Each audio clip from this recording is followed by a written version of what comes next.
You switched your career drastically. I did. From left brain to right brain. Okay. Can you tell me how was it?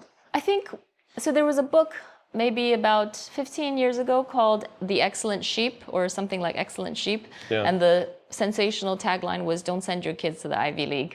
And the basic proposition was that when you set your kids up to be these straight A students going into a prestigious university, they are actually only looking for the risk-averse, safe people. They are looking for the kids who knew the checklist of things they had to do and did it. Mm-hmm. This is not going to be the innovators, the entrepreneurs. You know, Stanford's a little bit different because now we know there's a big entrepreneurship culture. Yeah. But on the whole, I kind of agree with that assessment that they are not picking intelligence or success as picking a certain profile of a young person.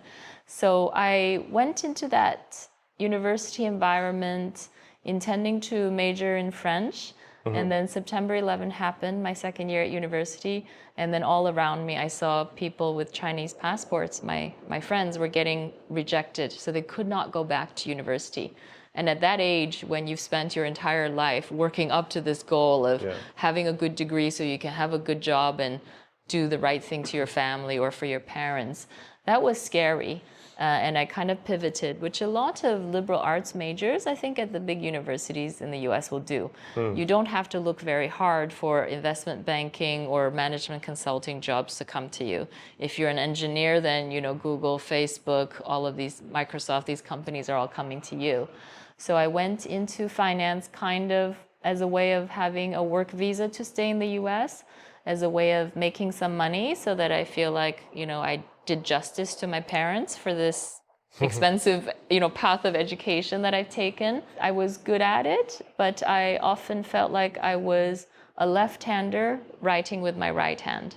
I could do it, but it wasn't what I wanted to do by nature.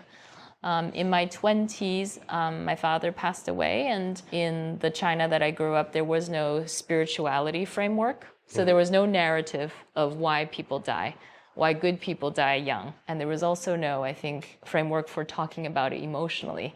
Yeah. The way we treat grief in Chinese culture is very much put it away. Don't make people sad. You know, in some other extreme cases in my family, you burn all the things that the living person had, so then their children don't even have something to look at, to remember. So I think as a way of figuring out myself, I started studying on the side just for fun. I started reading philosophy, religion, and also psychology. And for a while I was teaching yoga and, you know, living by these kind of yogic principles. And eventually I figured out that psychology is kind of structured enough and practical enough that I wanted to pursue that. So while I was working in finance, I spent 12 years part-time in graduate school studying psychology with the idea that I would get a degree and maybe do something with it. It took 12 years because I had kids, I got married, I got divorced, I got remarried. I did, I think, 5 global relocations in that time. So I changed, you know, multiple universities. I lost some credits, retook some classes. But finally, I graduated. And it actually came down to my husband. He said, if you don't finish this now, you're never going to finish it, right? Sure. It's going to be harder for you to change and try something new when you're 50. So why not do it younger? And so I did. I took the plunge and I haven't looked back.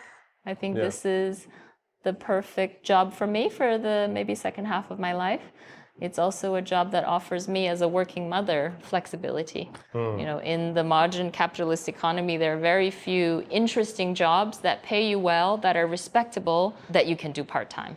And this is a structure where it's intellectually engaging. It's a respectable profession.